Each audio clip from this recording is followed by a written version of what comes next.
കന്നിവ് ഭിന്നശേഷി സംഘടന കായംകുളം യൂണിറ്റ് സമ്മേളനം നടത്തി CITU ജില്ലാ ജനറൽ സെക്രട്ടറി P. ഗാനകുമാർ ഉദ്ഘാടനം നിർവഹിച്ചു. കനിവ് ഭിന്നശേഷി സംഘടന കായംകുളം യൂണിറ്റ് സമ്മേളനം നടത്തി. നിർധനരായ ഭിന്നശേഷി കുടുംബങ്ങൾക്ക് സൗജന്യ ഓണക്കിറ്റ് വിതരണം, ചികിത്സാ സഹായ വിതരണം എന്നിവ ഇതിന്റെ ഭാഗമായി സംഘടിപ്പിച്ചു. CITU ആലപ്പുഴ ജില്ലാ ജനറൽ സെക്രട്ടറി P. ഗാനകുമാർ ഉദ്ഘാടനം നിർവഹിച്ചു.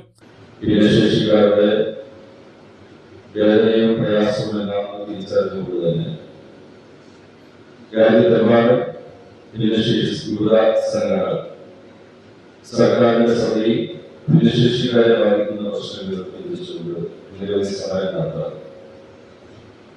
എല്ലാ ഘട്ടത്തിലും ഭരിക്കുന്ന സർക്കാരുകളെ കടന്നുറപ്പിക്കാൻ വേണ്ടിയുള്ള വലിയ പ്രവർത്തനമാണ് ഭരണസ്ഥിരാ കേന്ദ്രത്തിലടക്കം വലിയ ശക്തമായ സമരങ്ങൾ സംഘടിപ്പിച്ചുകൊണ്ട് ഭിന്നശേഷിക്കാരുടെ പ്രശ്നങ്ങൾ എന്താണെന്ന് തിരിച്ചറിഞ്ഞുകൊണ്ട് ഇടപെടണമെന്ന് ആവശ്യപ്പെടുന്ന സമരങ്ങൾ. നമ്മുടെ ഇപ്പോഴത്തെ ഒരു പ്രത്യേകത ഭിന്നശേഷിക്കാരുടെ എണ്ണം വർദ്ധിക്കുക. ചെറുതും വലുതുമായിട്ടുള്ള ഒരു ചെറിയ അപകടമുണ്ടായാൽ മറ്റേതെങ്കിലും ജീവിത കാലഘട്ടത്തിനായി മറ്റേതെങ്കിലും മാരകമായ അസുഖം ബാധിച്ചാൽ ഒരുപക്ഷെ ഭിന്നശേഷിക്കാരനായി മാറുന്ന സ്ഥിതി. ജനന ഭിന്നശേഷിക്കാരേക്കാൾ കൂടുതലാണ് ഇപ്പൊ ജീവിതത്തിന്റെ കാലഘട്ടത്തിലായി ഭിന്നശേഷിക്കാരെ മാറുന്നത്. അതുപോലെ തന്നെ ഭിന്നശേഷിക്കാരെണ്ണം വർദ്ധിക്കും.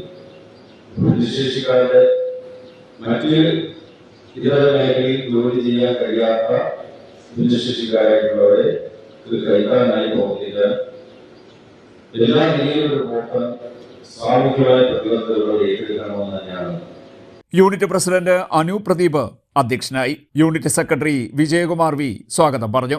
ഓണക്കിറ്റ് വിതരണവും ആശംസാ പ്രസംഗവും R. രാജേഷ്, കാർത്തിക, ബിജു നസറുള്ള, ഷീല, ബിജു R, അനീഷ് മോൻ, പ്രകാശ്, രാജി സന്തോഷ്, അർച്ചന എന്നിവർ നിർവഹിച്ചു. Unit treasurer C. ഹരികുമാർ കൃതജ്ഞത പറഞ്ഞു. CDNet news Kayamkulam.